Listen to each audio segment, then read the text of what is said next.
From the heart of Houston, it's fun, it's engaging, it's Chattin' with Chelsea. She's daytime's new bestie. Here's your host, Chelsea Edwards. Come back to me.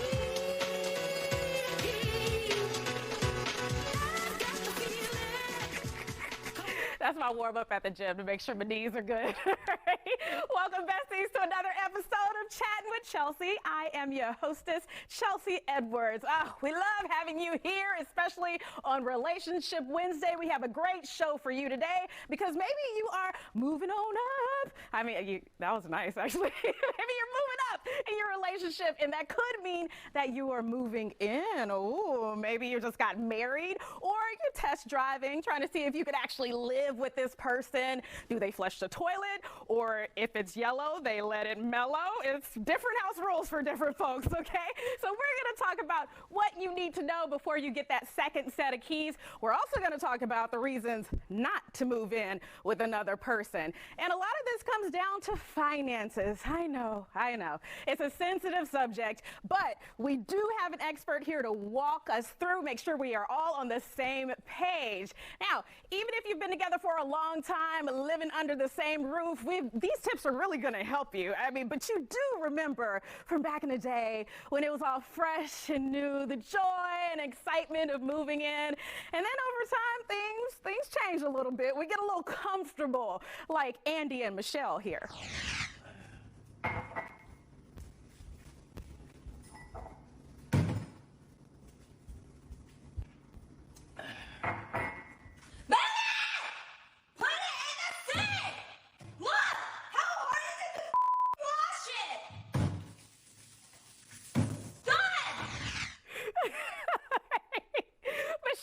Enough, I will say. Many of us have been there, okay? But I did run across a study I got to tell you guys about. It said that couples are more likely to stay together long term if they are engaged before they move in together, right? That's really interesting. So, husband PSA, this account on Instagram, they got some tips if you are ready to pop the question. Stop being so scared to propose. How do I propose? That's funny. Ring, ring, ring. Someone's calling. The ring is calling. Stop playing games. Fantasy football. If you can build a fantasy team, you can build a game plan to propose to your wife. Don't go into the proposal with no type of game plan, talking about, oh, I'm just going to put the ring in my pocket, and then when I feel, that's out the window. Have a game plan. Make sure it's something that's unique for her. Make sure you hire a photographer and videographer. Don't be in there talking about, we'll take some iPhone photos after. No. Have the whole thing taken care of and recorded. Your girl's going to want to look back at it. I don't know what to say. That's what you're going to sound like if you don't have a game plan going into it. Know what you're going to say to her when you get down on one knee. And after the party is the after party. Your girl doesn't want to get proposed to and then go back to dirty dishes. They go back and watch Netflix. No. Have a game plan and after party ready to go. I had a whole party plan where all our friends came, we celebrated, and it was just vibes all day. Don't propose and then go home. Holding a ring. It's not that scary. You're going to be okay. Just get the ring and put it on her finger, and life gets better after you get married. Because your girl's marriage material. Trust it. I love it. Don't do no, get it together. That is a PSA I know a lot of folks could use. So just pass that on in case you know somebody in that situation. I know she said yes to him. He had it together. All right, so one of the things before you move in, you got to have that trust, right? Okay, so you don't want to be like this when it comes to trust. This is relatable animations here. He stabbed me. Are you okay? Call an ambulance. Okay, give me a password. Huh? Give me a password. Go use your phone. My phone is dead. Give me a password. For what? To call an ambulance. For who? For you. Cause I'm fine. All of a sudden he's fine. Okay. All right. We got Michael Scarpati here laughing along with us. Thank you for joining Chat with Chelsea, the founder of Retire US. We want you to retire us with all of your advice, your financial advice, especially when it comes to couples. Why is it so hard for two people to get on the same page when it comes to finances? Well, it's all fun and games until the first mortgage payment's due. Yeah, right? yeah. It has to do typically with different styles of money management and communication, right? People, depending on their upbringing, can have different ways that they manage money. For whatever reason, the universe tends to connect the spender with the saver. I'm in happens all the time. What is that? I don't know how it works or why it works. All I know is it's kind of the norm. And so having some good ground rules of how the money is going to flow within the household is super key. What are some or some topics you have to cover before moving in together? I would say there's basically 5 ground rules. The first is who owns what.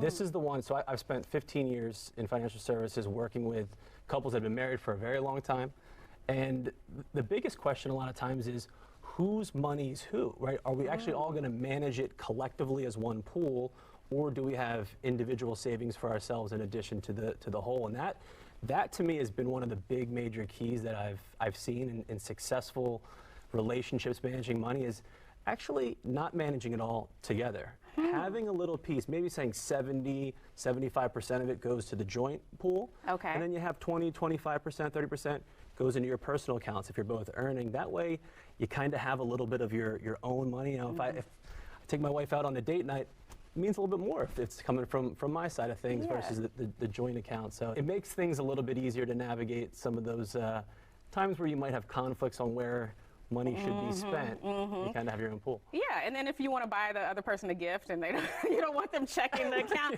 what was this expense for? Got it. Okay. 100%. What's your recommendation? Should we do a joint account if we are not married yet, but we want to move in together? What's your take on that? So, I mean, it gets tricky. The first is you got to have the ground rule of who's going to own what in terms of income and expenses. So that conversation just has to come first. If you're going to do the joint account, it's, well, what do we actually combine, like spending our money on together? Yeah. The second thing is we need to know how to track it, right? How are you actually going to track and maintain the budget? How are you going to review it? How often are you going to review it? Who's going to hold it accountable? That's the hard one. Who's going to be the bad guy a lot of times? Yeah. But then the fifth one, the most important, is how you're going to make it fun, right? It doesn't have to be work. There are ways and tools that you can do to make things fun. Okay, we're going to get into more detail on all of these tips right after this commercial break. We want to make sure y'all move in and don't toss each other's stuff out on the patio. We'll be back after this. Come back to me. Come back to me. We're back with Michael Scarpati of Retire US. You help a lot of couples to make sure that they are on the same page. Yeah. So you mentioned that we have to have somebody tracking the spending. Somebody has to be the bad guy. Yeah. Or are there tools that we can use to make it a little easier? There's a ton of online tools out there, but just having some sort of agreed method of we're tracking, whether it's the expenses every month, every 3 months. I wouldn't go any further than that. Some people would take it down to the week, depending on where you are, but we have to have a method to know what's coming in, what's going out, and then how are we prioritizing the savings that we have towards, you know, what's important to us as a unit, as a couple. So if we have somebody we have 2 people with 2 different goals. You mentioned one could be the spender, one could be the saver. What if we have one person who's all about saving and the other person just wants to spend for vacation? This is when I recommend getting a third party involved. Okay. You know, this is why a lot of times people think financial professionals, financial advisors are strictly there for investment management. The reality is a lot of times they're there for accountability and to be a mediator between 2 parties to find a shared vision. Yeah, and they can also help determine like how much we're both putting in the pot. Exactly. Based on our income and all that. Kind of break up some fights there. 100%. Yeah, and that's that accountability piece is, you know, you say someone's got to be the bad guy. That's a lot of times what it feels like because if we're being honest, these are not fun topics of conversation typically. Right. We can make them fun, but it's because they can be a little bit stressful. And the third party can sometimes be the one that's going to hold it accountable. They come in, they are the bad guys. Say, hey, did you do your financial homework for the household? And it kind of relieves a little bit of the stress and tension between the couple. Yeah, especially on a weekly basis. Ooh, I don't know if I can handle all that. Too much. That's a bit much for me. So you mentioned making things fun, making things interesting and interactive. How do we do that so it's not just a bore or a jumping off point? Yeah. So great question. You know, a lot of people think that financial planning with your spouse has to be the spreadsheets are out and the calculator and we got the Excel and the visor. Yeah, all the statements are put on the table, and sure that can be part of the equation, but what I like to do, my wife and I actually do this, is we kind of plan a little bit of a date night around it. So Okay. one of the tools that we've used is for yearly planning. We'll actually get a big calendar. So if you know one of those big calendars, month by month on a piece of paper, we'll Yeah. grab some markers, we'll pour some wine, put a little music on, and we'll actually go through. It's a fun exercise. We map out our year of all the things that we're looking forward to, all the things that we're going to be doing. A lot of times you have weddings, you have travel, you have family events, and all this stuff costs money at the end of the day. And so instead of living it week to week, month to month, when these expenses come in and just kind of charging it to the game on the credit card, we kind of have a little bit of a visual process. And, it makes it fun, and it's kind of builds momentum towards all the exciting things. And you kind of go back and add up across the year what that extra money is that you're going to necessarily need to spend. And, more than likely, we should start thinking about how we're going to save for it. That is really smart. Like not waiting and then having to put it on a card, and then that adds more stress. The biggest issue and the biggest roadblock couples have is that collective joint vision and expectations of what life looks like. And money is just a tool, it's a resource, but it's a resource to achieve the life that you want. At the end of the day, if you don't know exactly what that is collectively, and it's hard. People have been married for 20, 30 years and still haven't really fine-tuned the vision. So get out in nature, go on a hike, just walk around the city, whatever it may be, and just start having some conversation around, what do you think in the next 5 years? Or in retirement, what does that really look like? What are we doing? Are we traveling? And at least try to find the common ground that you can say, okay, let's put the line in the sand there, and then go back. And that's when I recommend just bring on a financial professional to then do the dirty work and do the math, and kind of get you all aligned on what you'll need. I love that question. Like, what do you want our lives together to look like? Whether it is vacations or it's going to all these events, all of that, we need the money for it. Yeah. It's the most beautiful thing about being in a relationship, right? You get to create a life together however you want, right? And so the ability to get on the same page to do it, though, can be the hard part. Yeah. So what are some things before moving in? Of course, top of mind, we need to figure out rent and utilities. Are there other things that you see people kind of forget about or leave behind?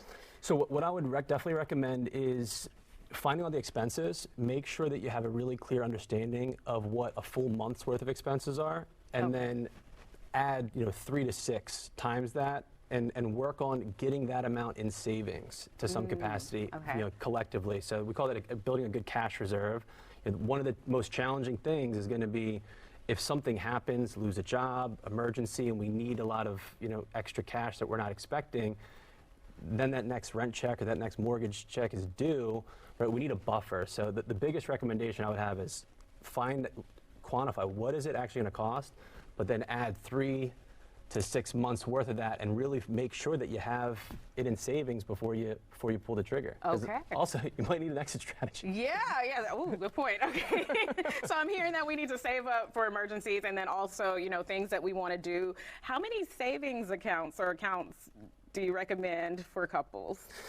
So I think it's always good to have a joint checking and savings collectively, and then also have something outside of that personally, so that you have a little bit of separation between church and state there, with your own personal interests and intentions and feelings, versus the collective household team that you're need to pull resources for. So what I like to do is set up a checking account so that it is 2 to 3 months worth of those expenses, and all those things are kind of on auto pay. Anything else should be going into something more high yield savings account. So then that 3 to 6 month cash reserve buffer is at least getting some higher interest.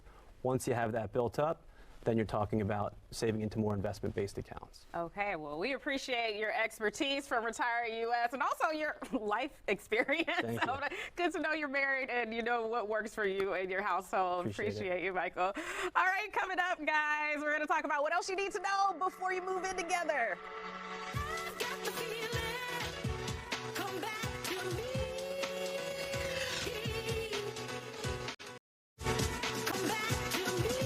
We've covered the financial aspects of moving in together. We got to get into the rest of it, right? There's a lot of emotional, mental stuff going on when you do that second set of keys. So we got Dr. Viviana Coles, our relationship and intimacy expert in. Okay, so moving in together, that's a huge decision. It's a huge milestone, so much so that at Houston Relationship Therapy, we have cohabitation counseling. Oh, nice. It's like a little niche within the niche of relationship therapy that so many people were coming in for, wanting to prepare for the best experience within the first 6 months, a year, 2+ years, especially if they've never lived with someone before. Okay, that's really good that you said prepare. So it's not that they moved in already. I'm sure you get that too, and there are problems popping up. That's just relationship counseling. Period.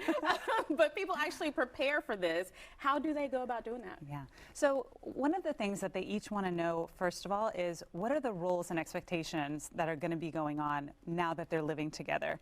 Sometimes your work schedules or your family schedules or obligation schedules really kind of make decisions for you.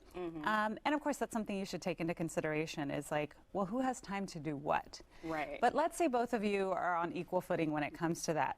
I would say the next thing that we talk about is getting people to understand that some people have a skill set that they're not taking advantage of. So if you're like really good at, making sure that the laundry is done and folded and put away, that's the thing that's Several steps missing. here, And you enjoy it and you're able to do that like while you're maybe watching a show, watching Chattin' with Chelsea, of course. Of course, yeah. Then maybe that ends up being yours. Okay. Now, if your partner hates doing something and so do you, flip that coin and do it for a week. It doesn't have to be for the rest of your lives together. That's a good You idea. can take turns coming up with maybe even a schedule of duties. Yeah, sometimes that person may be really good at it, but they need a break. Yes. So always do those check-ins. Yeah. Okay, how often should we maybe check in and see if we need to rearrange those responsibilities?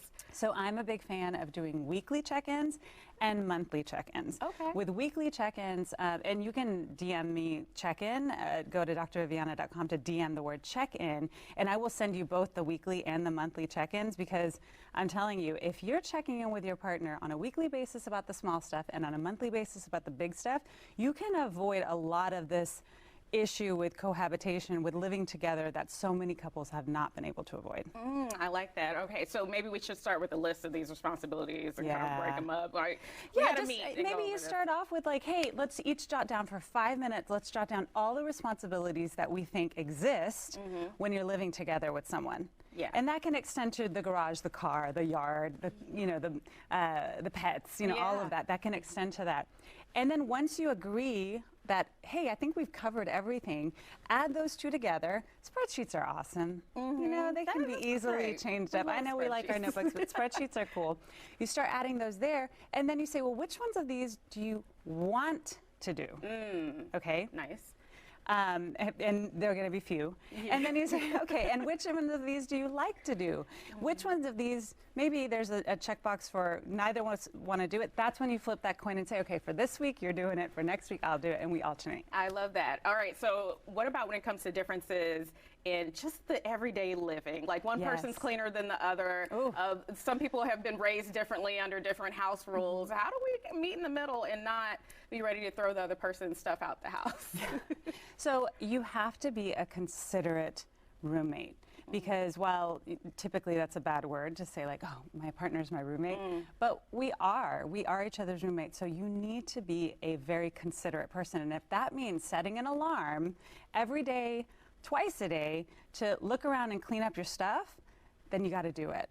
Because what you don't want to have happen is that your partner is looking at it and then looking at you with like and now you want to get intimate? No. Like, this bothers me. I have a sensitive sense of smell. Take out the trash, put your nasty gym shoes away. That's the foreplay. That's right. The chore play. The chore play. That's right. That's the chore play. Yeah. And then the other piece of it is making sure that you're checking in and just saying like, I didn't know that this bothered me, but this really bothers me.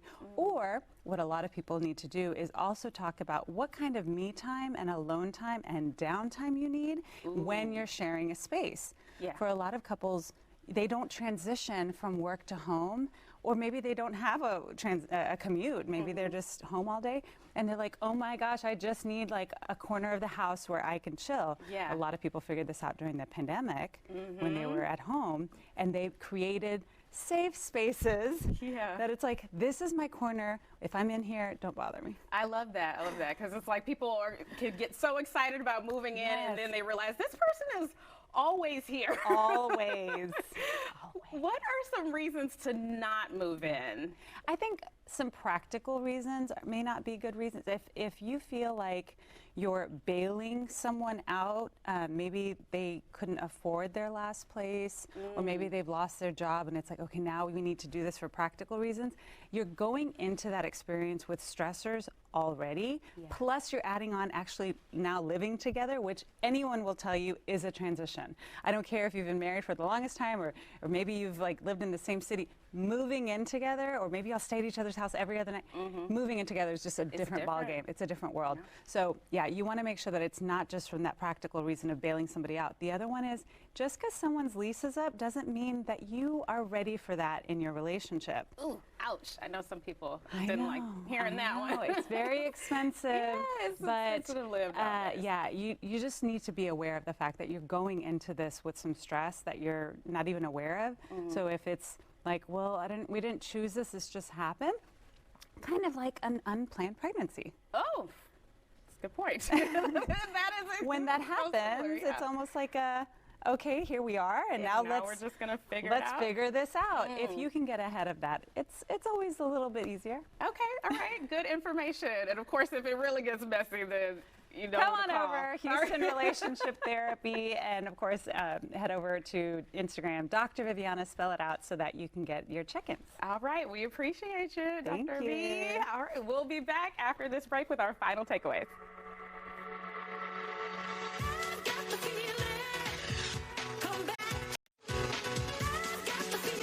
Thank you for checking me out for another Chat with Chelsea. Remember, if you are moving in with someone else, you don't want finances to be the reason. But in whatever case, you got to make sure you're on the same page with those, and also those household responsibilities, like who's going to clean all the toilets in this place. All right? Keep up with us on Chelsea Show Fox on social media, and we'll see you on the next Chat with Chelsea.